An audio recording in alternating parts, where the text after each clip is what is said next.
Lana is ready for everything in Superwoman issue 18. Returning to Metropolis, the amnesiac Superwoman is confronted by Steel and the other people who Midnight took, who cheer her on. As John Henry approaches her, Lana collapses, unable to say anything to her husband. Inside the void, Lana wants to know what Midnight did to her.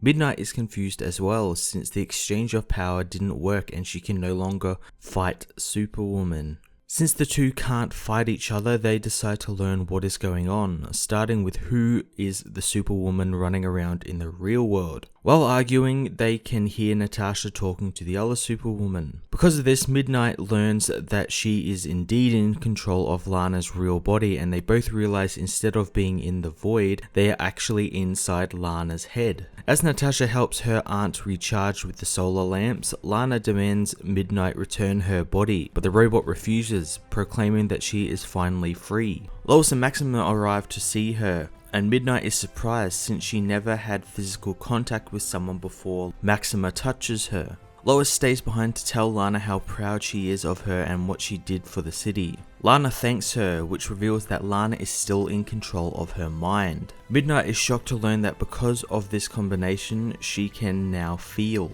Lana knows how they both can solve the problem, but Midnight needs to work with her. Elsewhere, Natasha stops a home invasion by some armed criminals, but they soon become too much for her to handle. She is saved by Superwoman's timely arrival. One of the thugs throws a grenade into the room, but Superwoman is able to control the blast thanks to Midnight using her powers to absorb the explosion. Finishing up with the thugs, Lana tells Natasha how proud she is of her superheroics and Metropolis is lucky to have her. Inside her head, Lana thanks Midnight for cooperating and saving Natasha. Midnight says that she felt joy and care for Natasha as well, and Lana explains that for Midnight to feel sentient, she needs emotion, and what they just did pushed her in the right direction. Midnight says, however, that she isn't truly free until Lena Luthor is free, and for that to happen, Lana has to fully give up herself to the program, but she won't, leading to them arriving at an impasse.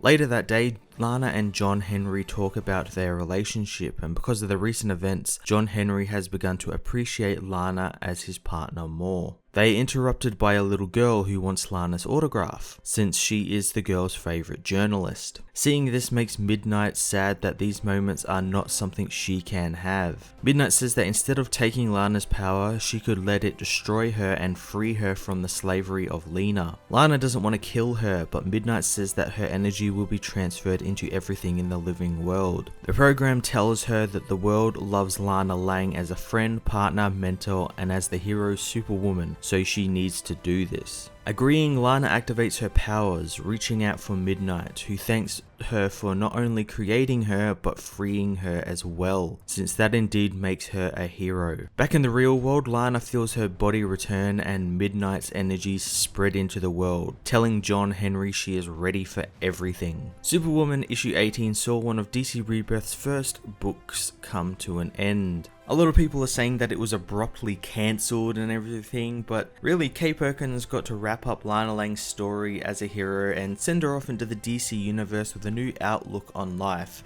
Something a lot of writers don't get when their book becomes cancelled. Usually it's just cancelled and you never really get a proper conclusion, but this one gave us a really nice and proper conclusion. I really enjoyed how different this series was compared to just the other Superman family books, but also other DC books. It was unique in that it was more focused on a hero's journey and what happens when a hero loses faith in themselves, and it's kind of put its own smart spin on it, which I really like, as well as it sort of dived into like Superman villains that haven't appeared for a while. We had like people like Maxima, we had Lena Luthor make an appearance, you know, all these really cool things happened in this book, and I don't think a lot of people gave it a chance, and I can see why they didn't, but at the same time they really should have, because it was a really nice book and I really enjoyed reading it. I'm going to give this issue an 8.5 out of 10.